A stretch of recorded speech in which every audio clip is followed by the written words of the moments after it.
दीपक सैनी साहब हैं, ये एक कॉमिक भी हैं और ये लक्ष्मण के अवतार में हैं और ये हमारे साथ जो है इन्होंने निर्देशक भी हैं, ये ओम प्रकाश जी हैं, ये निर्देशक भी हैं रामलीला के। तो आप दोनों का भी बहुत स्वागत है। कब से कर रहे हैं? मैं इस रामलीला से सन 2002 से जुड़ा हुआ हूँ। 2002 और मैंने हॉलैंड में भी रामलीला कराई है, सात समुंदर पार, नागर जी के निर्देशन में, ओम प्रकाश जी के निर्देशन में हम लोगों ने सात समुंदर पार भी जाकर रामलीला कराई है। पर ये बताइए कि ये करियर स्विच कैसे हुआ कि कहाँ आप कॉमेडी कर रहे थे और कहाँ अब आप लक्ष्मण के रोल को करियर स्विच नहीं हुआ है, करियर वही है, कॉमेडी ही करते हैं सारा दिन। लेकिन इन 9-10 दिनों में जैसा भी रामलीला का आदेश होता है कि तुझे ये बनना है, तो सब शोज वगैरह सब छोड़ के रोल करते हैं, दाढ़ी वाड़ी कटा लेते हैं, कोई कुछ भी त्याग करना पड़े त्याग कर देते हैं। ये 9 या 10 दिन ऐसे होते हैं जब हम सारे शोज छोड़ के मैं ये करता हूँ। बिल्कुल, और ये एक तपस्या होती है। ये आपको मैं आपसे एक रिक्वेस्ट करना चाहूंगी कि लक्ष्मण का कोई ऐसा डायलॉग जो सबको प्रेरणा भी दे और जो लोगों को याद भी रहे, ऐसा सुनाया। एक डायलॉग सुनाता हूँ। जब सीता स्वयंवर होता है, धनुष यज्ञ होता है, तो तमाम राजे महाराजे आते हैं, धनुष को तोड़ नहीं पाते।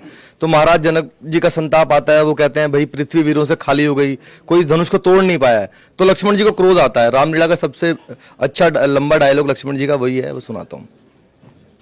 अब तो न सही जात पीर, रघुवीर धीर, तीर सम लगे हैं बैन, आए सुजो पाऊं मैं, ललित मरोर मही, वारिद में डाऊं बोर, तोड़ो दिग्दंतन के दंत ना दिखाऊं मैं, राव रो प्रताप बल, सांची कहूं रघुवीर, मैरु लऊं उखाड़, चित छोर लग धाऊं मैं, अटक रहे हो कहां, अटक रहे हो कहां, निकारो मुक्ते बैन, जटक सरासन को चटक चढ़ाऊं मैं, तोड़हूं छत्रक दंड जिमी, तऊ प्रताप बलनाथ, जो ना करूं प्रभु पद शपथ, पुनि न धरूं धनु हाथ, पुनि न धरूं धनु हाथ, नाथ याही प्रण रोपऊं, उलट देऊं ब्रह्मांड यदि क्षण में कोपऊं, इन राजन संग हार मान, ना ही मुख मोड़ूं, चरण कमल उर राख नाथ, पल में धनु तोड़ूं।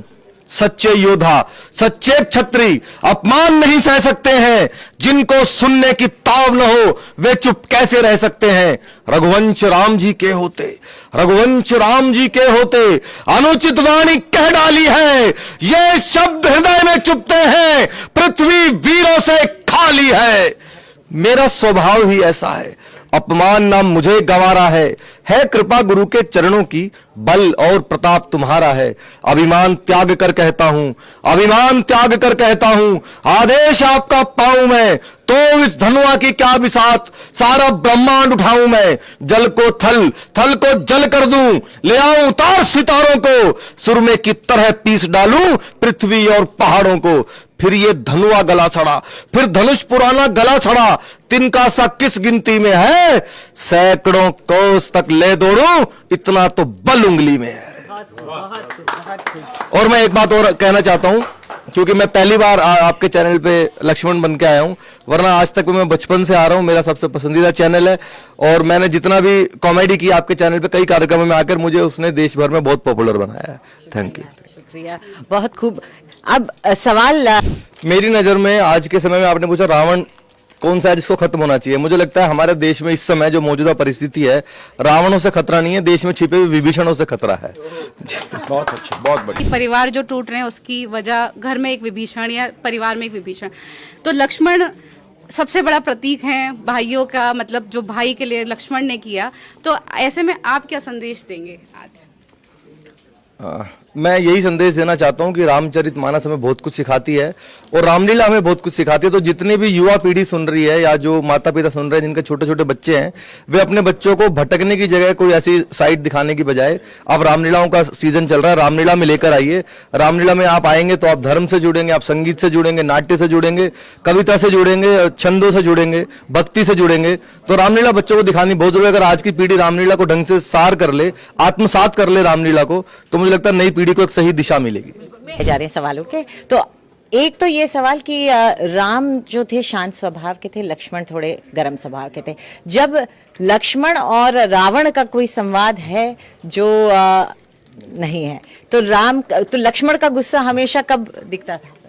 लक्ष्मण जी का गुस्सा, क्योंकि एक तो छोटे थे, वो क्षमा बड़न को चाहिए, छोटन को उत्पात। तो वो जैसे परशुराम जी आते हैं, पूरी भरी सभा में बोल देते हैं कि भाई धनुष किसने तोड़ा है, पृथ्वी को उलट पुलट कर दूंगा, मुझे बताओ। तो धनुष तो राम जी ने तोड़ा था, तो छोटे भाई का गुस्सा आना तो स्वाभाविक था। तब उनका एक छोटा सा डायलॉग आता है, वो गुस्सा नहीं होते, वो सही सीख देते हैं उनको बचपन के हिसाब से। वो कहते हैं, स्वामी सुख का संवाद कभी दुख का कारण बन जाता है।